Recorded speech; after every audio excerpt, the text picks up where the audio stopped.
Music by DS Chauhan.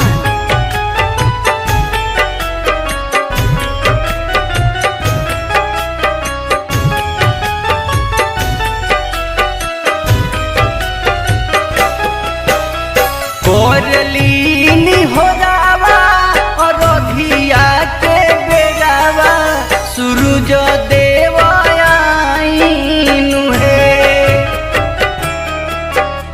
कोरलीनी हो रावा और अधिया के बेरावा सूरज देव आईनु है।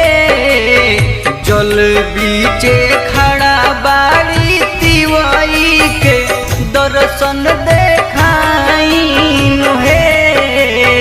जल बीचे खड़ा बाड़ी तिवाई के दर्शन देखाईनु है।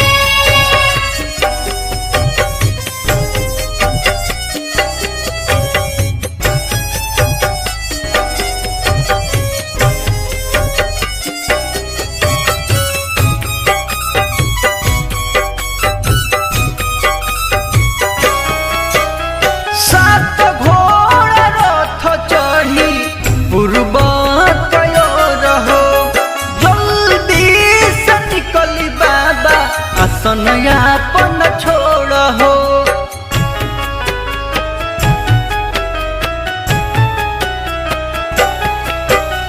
सात घोड़ा रथ चढ़ी पूर्व कयो रहो।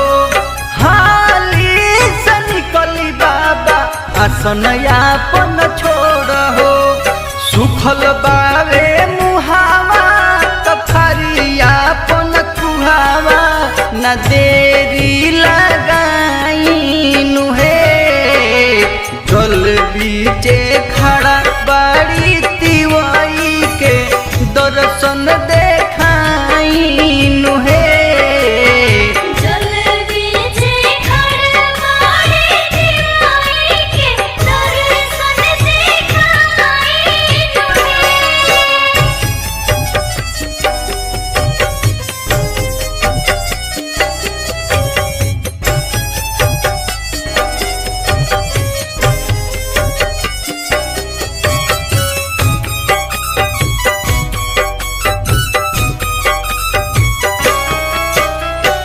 कृपा बनवल रही शर्म संतोष पर। बाबा अखिलेश ठाढ़ बानी रौरे भरोस पर।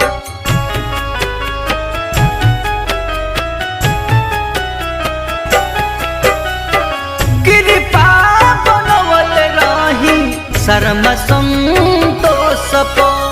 बाबा अखिलेश ठाढ़ बानी रौरे भरोस पर। यादो मंजेश जी विशेष जानी रौरा जहुआईनु है। जल बीचे खड़ा बाड़ी तिवाई के दर्शन दे